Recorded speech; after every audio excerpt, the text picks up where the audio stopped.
Toji Fushiguro. Si tu le connais, tu sais tout comme moi à quel point ce personnage est incroyable. Si tu le connais pas, je risque malheureusement de te spoil au cours de cette vidéo. Tu es maintenant averti, tu peux rester si tu le souhaites. Salut à toi et bienvenue dans cette vidéo. Aujourd'hui je lance un nouveau format, une série en plusieurs épisodes où je prends un personnage intéressant, aujourd'hui Toji Fushiguro, et je l'analyse à ma sauce sur plusieurs critères pour me mettre dans sa peau, d'où le nom de la série Dans la peau de DLP.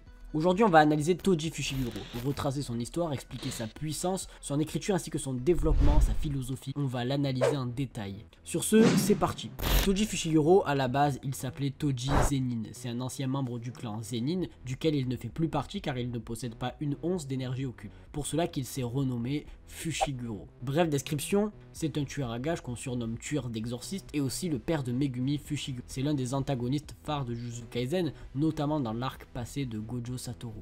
Quelque chose différencie ce personnage des autres et c'est ce qu'on va essayer d'analyser. Toji, c'est ce genre de personnage qu'on ne voit pas tant que ça, mais qui pourtant fait partie des personnages préférés d'une majorité de gens. C'est ce genre de personnage qui à chaque apparition, ne serait-ce qu'une seule planche dans un manga, fait s'extasier les fans rien que par ce qu'il dégage. Mais comment Toji a pu être un personnage aussi incroyable ? Ce qu'on va voir. On va commencer par analyser sa personnalité puis sa force qu'il apporte à l'œuvre, ainsi que l'empreinte qu'il a laissée dedans. On va analyser en fait son écriture, son développement le plus profondément possible pour qu'on puisse vraiment comprendre qui est ce personnage et ce qu'il dégage. On va donc démontrer pourquoi Toji est un des personnages les plus importants de l'œuvre et pourquoi il fait partie des plus marquants et des préférés de tant de gens. Tout d'abord, Toji, c'est une personnalité à part. Toji baigne dans un milieu d'exorcistes puissants qui possèdent des armes puissantes, pouvoirs et sorts puissants. Information importante et fréquente aussi, le sommet de l'exorcisme, c'est le clan Zenin. Il est membre d'une famille, donc le clan Zenin a l'importance majeure. J'ai fait une vidéo dessus si tu veux, ça s'affiche en haut. Et de ce fait, qu'il le veuille ou non, le monde de l'exorcisme lui tendait les bras dès lors de sa naissance. Cependant, un problème se pose, il n'a pas de pouvoir. Dans un clan si important pour le monde et si influent et si puissant,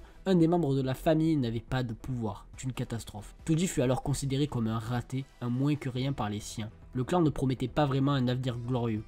Toji faisant tâche sur le clan Zenin. Alors Toji se détacha du clan. Il a pris de la distance avec sa famille dès son plus jeune âge. Comme c'était un raté, il était harcelé et c'était un peu le bouc émissaire du clan. La seule issue de secours pour lui était de s'enfuir et de quitter le clan, renier son nom, si sa famille ne le faisait pas avant, n'éprouvant aucun intérêt envers le jeune Toji. Voilà pourquoi Toji d'une manière ou d'une autre a dû se détacher du clan Zenin jusqu'à devenir Toji Fushiguro. C'est là que naît réellement ce sacré personnage qui est Toji Fushiguro. Toji, c'est un mec assez calme et froid, il semble imperturbable, ce qui provient probablement d'une confiance en lui inébranlable. Toji, il aime se battre, il aime surpasser et affronter des adversaires puissants, ce qui nous sera démontré lors de Shibuya d'ailleurs. Mais surtout, Toji il a une rancœur infinie envers le clan Zenin. Rancœur qui va le pousser à détester les exorcistes, ce milieu dans lequel il a baigné et qui l'a tant fait souffrir dans son enfance. Son enfance le conduira à détester son clan et à éprouver un désir de vengeance envers le clan, mais aussi plus largement envers les exorcistes. Ce qui d'ailleurs lui vaudra un parallèle avec Maki dans le futur qui semble être sa réincarnation selon Oji Zenin et un imposteur de celui-ci selon Naoya. Cela poussera Toji à devenir le fameux tueur d'exorcistes. C'est un tueur à gages et de ce fait, il sera poussé à se battre contre divers exorcistes, notamment certains très puissants comme Gojo Satoru et Suguru Geto. Si Toji fait cela pour son attrait envers l'argent, il le fait plus profondément pour assouvir sa soif de vengeance et de se surpasser. Comment un raté comme Toji peut alors devenir un tueur d'exorcistes et affronter des mecs comme Gojo Satoru ? Et bien cela s'explique par le véritable pouvoir, la véritable force de Toji Fushiguro. Il est dépourvu d'énergie occulte, certes, mais il a des capacités physiques innées, incroyables et surhumaines. Il est d'ailleurs considéré par Yuki Tsukumo comme un surhomme. Toji, outre sa force physique astronomique, a su retourner les connaissances de son clan contre les exorcistes, en tant que non-exorciste lui-même. Ces connaissances, combinées à sa force physique, commencent à le rendre déjà redoutable en tant que tueur d'exorcistes. De plus, sa maîtrise des armes extrêmes, peu importe le genre, ses sens et sa vitesse sont surdéveloppés. Il est très rapide, surhumain une nouvelle fois et a des réflexes adaptés à sa vitesse, le rendant tellement rapide qu'il rivalise avec la plupart des exorcistes sans une once d'énergie occulte, qui est assez incroyable. Grâce à son serment inné, car il ne possède pas d'énergie occulte, ses 5 sens sont donc plus développés et sont à leur force maximum. Ils sont en quelque sorte à leur apogée. Du coup, ses sens développés au maximum, il parvenait à voir les fléaux et les sorts alors qu'il n'a même pas d'énergie occulte, qui est incroyable. Toji est donc quelqu'un d'unique. En bref, Toji, de par son intelligence tactique, sa vitesse extrême et ses sens développés au maximum ainsi que sa maîtrise des armes et sa force surhumaine,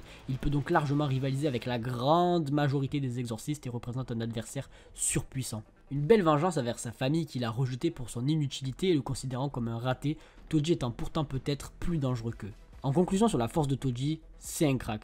Le mec n'a aucun pouvoir à la base et pourtant il va presque finir par surpasser tout le monde et ça c'est incroyable. Mais t'inquiète pas, on va approfondir tout ça. Il est parti de rien, il avait rien pour lui et c'est cela qui a fait sa véritable force et qui lui a permis de devenir surpuissant et de maintenir son désir de vengeance et de le réaliser, de se surpasser, principe même au cœur du personnage de Toji Fushiguro. Toji, c'est un personnage très bien écrit car il représente un homme qui était presque condamné à échouer et a baigné dans un milieu qui l'a encouragé à échouer et pourtant il n'a rien lâché et il a continué de croire en lui tout en saisissant la haine de sa famille comme une opportunité pour devenir plus puissant plutôt que de la recueillir comme un sort qui s'acharne sur lui.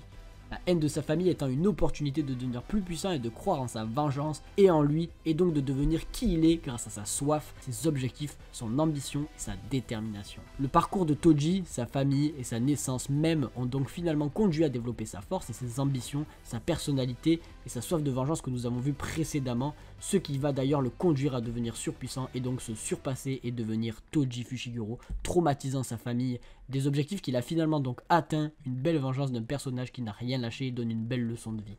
Mais outre le fait que son histoire est belle, qu'il est surpuissant, s'il est tant apprécié, c'est aussi pour son apport à l'œuvre. Toji il a apporté quelque chose d'incroyable à l'œuvre qui a marqué les fans et les marquera quand la partie en animé sortira. Toji, c'est un antagoniste qui débarquera de nulle part et remettra tous les compteurs à zéro. L'ordre de puissance établi, Toji va le détruire, il chamboule à lui tout seul tout le système et tout le manga, que ce soit à l'intérieur du manga de Jujutsu Kaisen ou même à l'extérieur vis-à-vis des fans. Et ça, il le fait lors de l'arc passé de Gojo.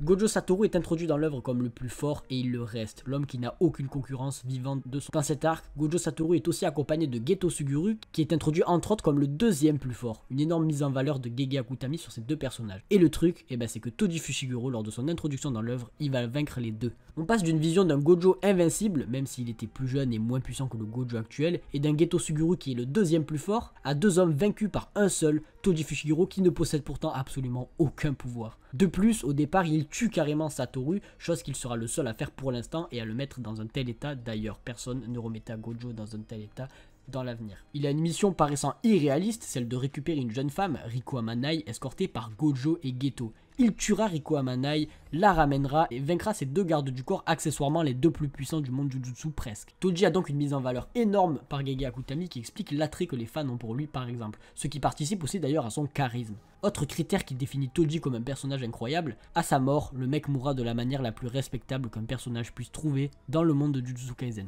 Du moins pour moi, ce sera la mort et ça restera la mort qui peut être la plus respectable si on vit dans le monde de Jujutsu Kaisen. Pourquoi? Parce que tu peux mourir d'un fléau, d'un exorciste et tu auras une mort classique dans le monde de Jujutsu Kaisen. Mais mourir contre un Gojo Satoru qui se déchaîne, se bat à pleine puissance et à la haine, il n'y avait pas de meilleure manière d'être vaincu. Cette mort permet de ne même pas décrédibiliser le personnage, mais au contraire de le mettre en valeur, car il a été vaincu par le plus fort, qui l'a en plus vaincu auparavant. Bref, avec cet arc, Toji apporte beaucoup à l'œuvre et les fans, à tout jamais en marquant le manga. En tant que personnage charismatique sans aucun pouvoir qui est déterminé et prêt à tout pour atteindre sa vengeance malgré le fait qu'il n'ait pas de pouvoir. Il part de rien, pourtant il est ultra puissant et bat même les deux plus forts, réussit chacune de ses missions et meurt à nouveau face au plus fort qui est déchaîné.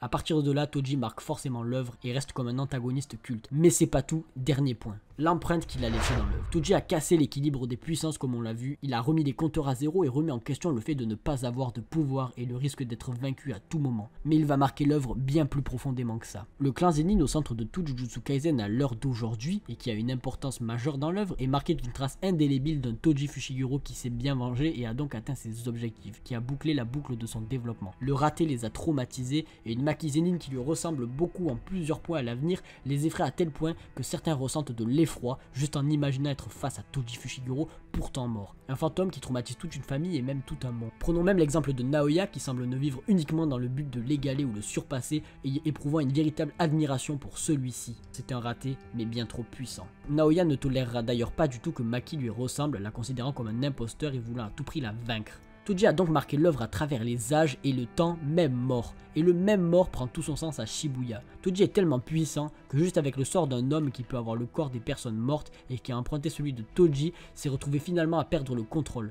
Le corps de Toji reprenant le contrôle sur l'âme, ce qui est unique et qui n'avait jamais été fait apparemment dans Jujutsu Kaisen. Toji participera donc à l'arc incroyable qui est l'incident de Shibuya et marquera une nouvelle fois l'œuvre, même mort.